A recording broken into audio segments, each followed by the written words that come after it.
Bonjour à tous. Dans cette vidéo, je vais vous présenter ma manière de tracer des zones de prix qui fonctionnent sur tout type d'actifs financiers. Alors je vais principalement me servir de la plateforme que j'utilise au quotidien, ProRealTime, mais il est possible d'utiliser cette méthode sur n'importe quelle plateforme. J'utiliserai d'ailleurs dans cette vidéo sur une autre plateforme, TradingView, qui est un excellent site gratuit pour effectuer des analyses techniques.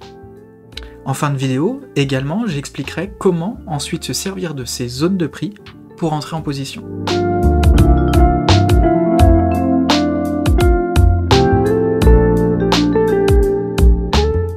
La méthode que je vais présenter aujourd'hui est universelle.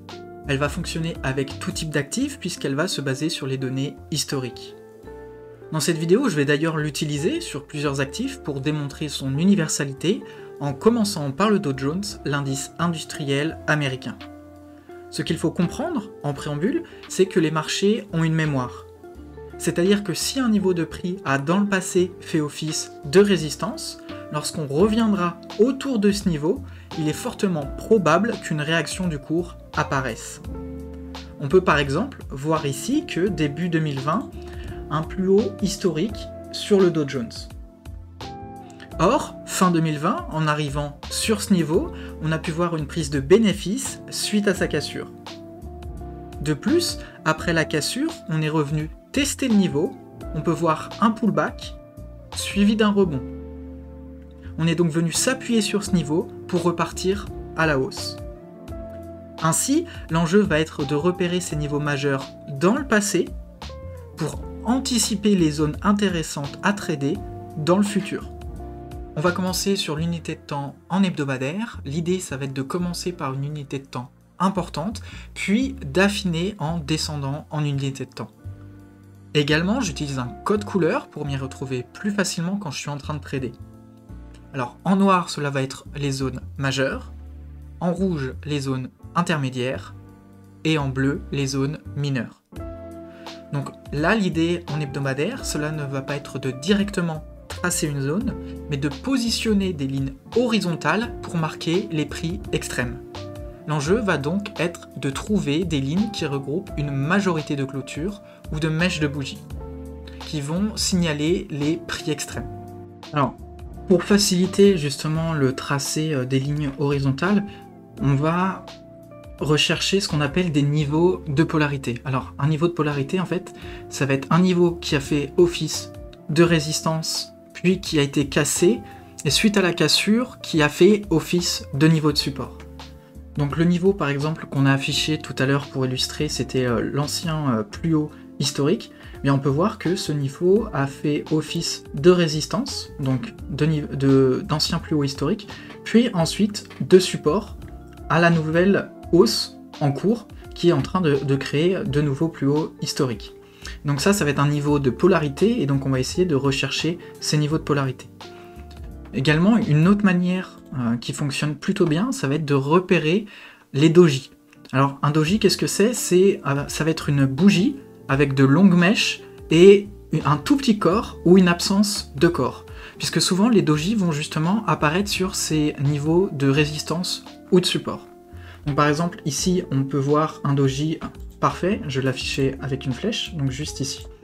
Et donc si on met la ligne sur le corps du doji, on peut voir que on a pu avoir un rejet ici, hop, et un deuxième rejet juste là. Et également on peut voir que on a créé un deuxième doji, qui ressemble plus à une toupie juste ici. Alors une toupie c'est un doji mais avec cette fois-ci un petit corps. C'est une alternative au doji. Donc ça va être grosso modo à partir de ces deux manières de faire qu'on va pouvoir tracer des lignes horizontales. Donc soit des niveaux de polarité ou soit à partir des dojis. Donc là on peut voir un autre doji en vert, donc juste ici on peut voir un doji ici, et si on trace la ligne horizontale juste ici, on peut voir que là encore on a eu un rejet juste ici,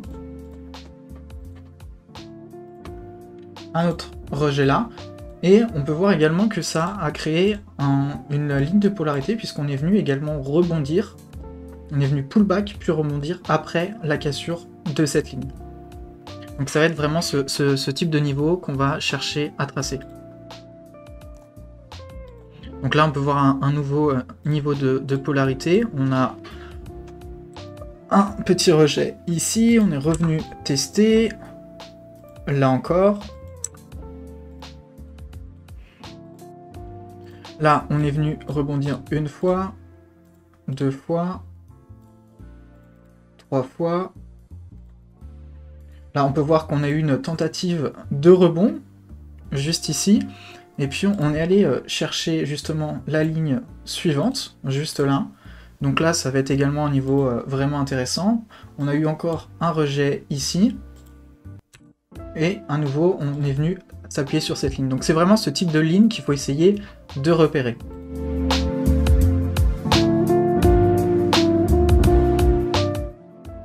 Donc là j'ai tracé une ligne justement sur le nouveau plus haut historique, hein, puisqu'on voit qu'on a eu 2 mèches sur ce niveau, donc ça va être également un niveau important.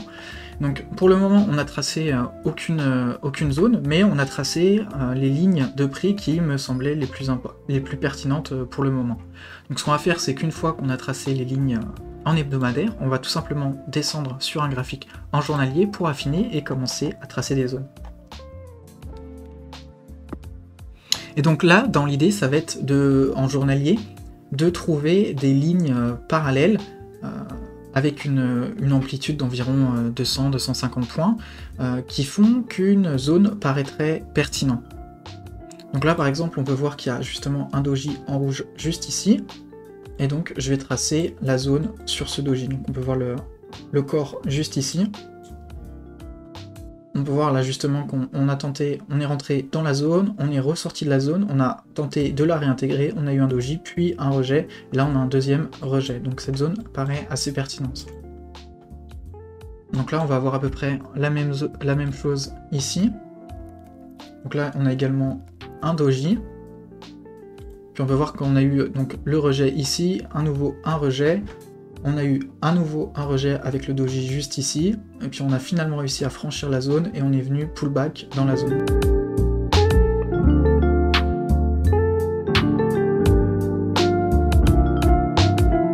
Donc là dans l'idée ça va être de créer des zones avec une amplitude d'à peu près 200 points puisqu'on est sur le Dow Jones. Par exemple sur d'autres indices avec une amplitude moins importante comme le DAX ou le Nasdaq, ça va plutôt être des zones journalières et hebdomadaires d'environ d'une amplitude de 100 points. Ensuite il faudra évidemment adapter à chaque actif la taille d'amplitude des zones. Puis bien sûr dès qu'on va descendre d'unité de temps, on va avoir des zones d'amplitude plus courtes.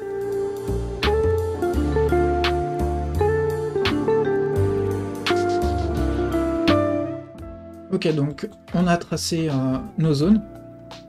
On peut voir là que maintenant on a réussi à avoir des petites zones avec 2 lignes horizontales parallèles, et puis à chaque fois les zones font à peu près une amplitude de 200 points.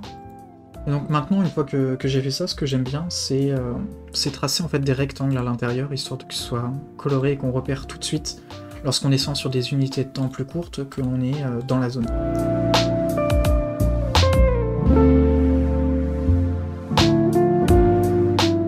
Donc une fois que j'ai tracé mes rectangles en journalier, et que je vais passer avec un graphique en 4 heures pour tracer les zones intermédiaires.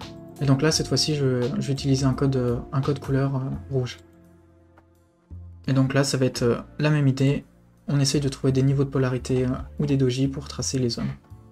Et souvent on va essayer de tracer en fait une zone entre les 2 zones noires vues précédemment.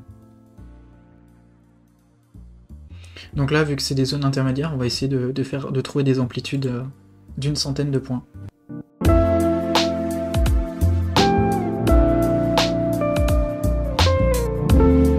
Voilà, alors je vais m'arrêter là, parce qu'il n'y a pas besoin non plus de faire ça sur tout le graphique. Donc bien sûr, plus vous aurez l'habitude, et plus ça se fera vite. Donc là, pareil, on remet des triangles.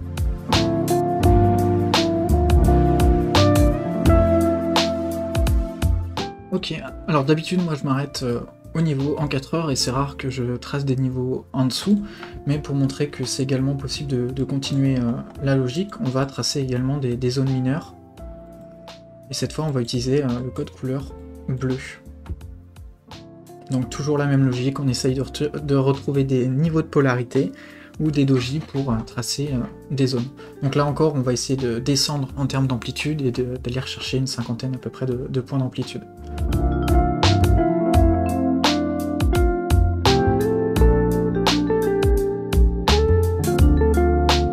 Alors, maintenant qu'on a nos zones, en fait, on va se retrouver face à un problème. Puisque si vous vous rappelez bien, dans le préambule, j'expliquais que le marché avait une mémoire et donc on pouvait se baser sur l'historique des prix pour pouvoir tracer des zones pertinentes. Et le souci vient lorsque on est sur des plus hauts historiques, comme c'est actuellement le cas sur le Dow Jones. On va être dans l'incapacité de tracer des zones puisqu'on va pouvoir se baser sur rien du tout pour les tracer. Et dans ce cas-là, on va un petit peu naviguer dans le vide. Donc, pour réussir à tracer des zones malgré cette absence d'historique de prix, ce qu'on peut faire, c'est qu'on va utiliser les niveaux de prix symboliques. Alors, un niveau de prix symbolique, ça va être tout simplement un prix rond.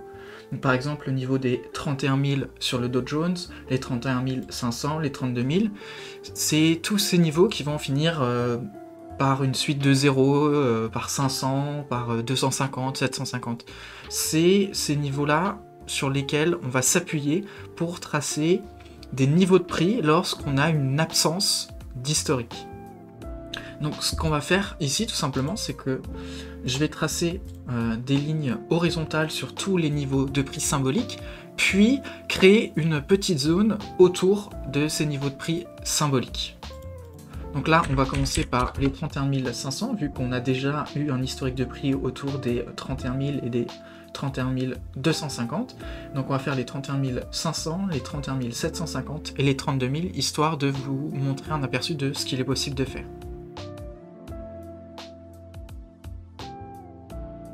Donc une fois qu'on a tracé les différents niveaux de prix symboliques, alors sur le Dow Jones, je vais prendre tous les 250, puisqu'on a une amplitude assez large, mais par exemple sur des indices avec une amplitude plus faible ou sur d'autres actifs, on va par exemple prendre toutes les centaines.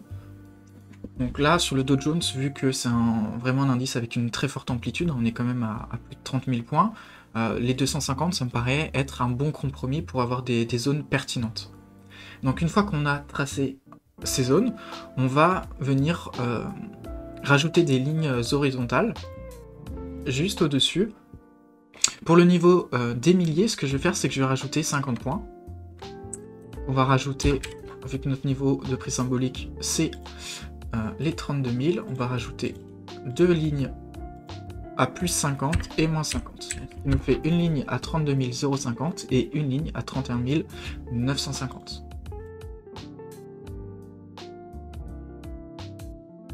Ok, donc là on a tracé nos zones et voilà à quoi à peu près ça ressemble. Donc c'est des zones préliminaires, donc c'est juste qu'il est probable que ça régisse plus ou moins bien sur ces zones-là, mais bien sûr ensuite il faudra les adapter avec l'historique de prix une fois que l'actif va venir atteindre ces zones.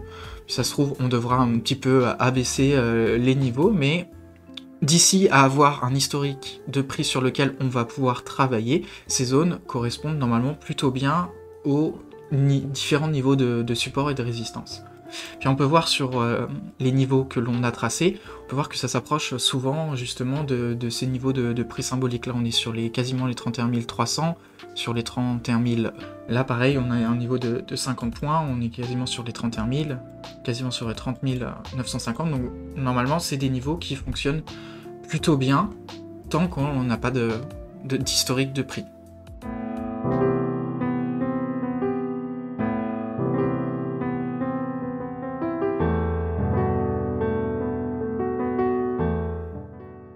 Alors pour le moment, j'ai tracé mes zones sur le Dow Jones en utilisant la plateforme Pro Realtime, donc c'est la plateforme que moi j'utilise personnellement. Donc c'est pas une plateforme qui va être accessible à tout le monde puisqu'il va falloir avoir un compte chez IG pour les CFD. Donc IG c'est un broker, un courtier. Et donc je peux comprendre que ce soit pas accessible à tout le monde. Donc pour continuer et pour vous montrer que cette méthode est possible avec toutes les plateformes, on va utiliser le site TradingView, qui est un site gratuit où il est également possible de faire des analyses techniques. Donc on va également en profiter pour utiliser sur un autre type d'actif. Donc là, on va utiliser l'action Tesla pour vous montrer que c'est également possible avec les actions. Donc là encore, on va tout simplement tracer des premières lignes en hebdomadaire, histoire de tracer les premiers niveaux importants. Puis on va descendre en journalier, sur le graphique en journalier, pour compléter ces niveaux de prix tracés en hebdomadaire et pouvoir commencer à tracer des zones.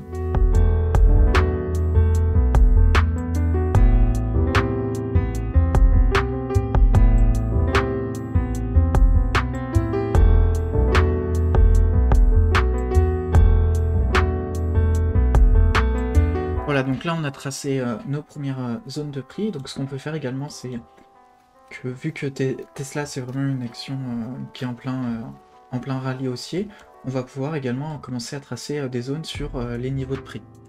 Donc là je vais juste changer la couleur des lignes horizontales. On va les tracer par exemple en bleu. Et là encore, on va utiliser les niveaux de prix, donc on va utiliser le niveau de prix des milliers. Alors pour le niveau des 1000, ça va être un niveau vraiment symbolique extrêmement important, donc pour ce niveau-là, je vais tracer à plus 50, moins 50. Et là encore, je vais changer et je vais mettre en pointillé. Donc on peut regarder également les lignes de prix tracées sur l'historique pour savoir quel niveau de prix symbolique peut fonctionner. Donc là on peut voir que c'est surtout autour des niveaux des centaines. On peut voir que les tracés sont globalement au niveau des centaines. Donc on va continuer en utilisant les centaines. Je vais juste en faire un niveau supplémentaire et ça devrait suffire.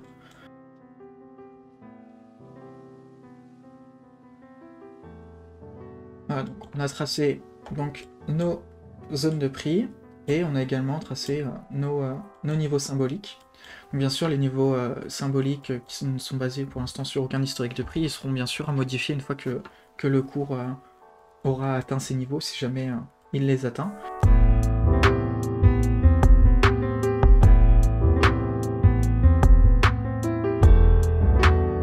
Voilà, et donc sur l'action Tesla, on a maintenant nos zones de prix. Et donc là, on peut voir qu'on est vraiment dans un rallye haussier.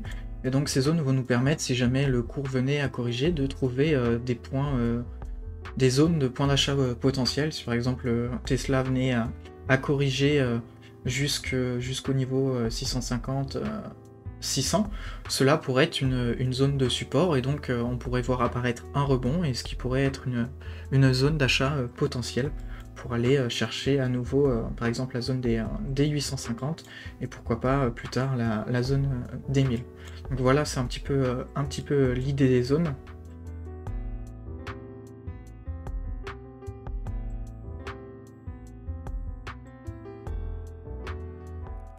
Maintenant que l'on a vu comment tracer ces zones, on va pouvoir voir comment s'en servir. Ici, on va reprendre l'exemple sur la paire de devises euro-USD avec un graphique en 15 minutes. On peut par exemple associer les zones avec des indicateurs pour trader. Ici, je vais utiliser le RSI. Je vous mets le lien de ma vidéo en haut à droite sur le RSI où j'explique en détail comment utiliser l'indicateur, si jamais vous ne l'avez pas vu. On peut ainsi utiliser les signaux du RSI couplés aux zones pour se positionner. On peut alors entrer sur le signal d'achat donné à la cassure de la ligne des 30 du RSI et sortir sur le retour sur le niveau des 50. Dans le même temps, on a un exemple de signal de vente avec un rejet de la zone couplé à un surachat sur le RSI. Là encore, il était possible de sortir sur le retour sur le niveau des 50. Toutefois, on peut également décider de sortir sur objectif si le trade part bien, en sortant sur la zone de support ou de résistance suivante, comme c'est le cas ici. Par ailleurs, il est possible de filtrer les signaux du RSI en fonction des zones. Ici, on a un signal sur le RSI, mais pas sur une zone, il était alors préférable d'attendre qu'on vienne sur zone pour prendre un trade de meilleure qualité avec une meilleure probabilité de réussite. La vidéo est désormais terminée, je vous invite à laisser un pouce bleu si vous avez pu y trouver de la valeur et à vous abonner pour ne pas rater les prochaines. Sur ce, portez-vous bien et à la prochaine.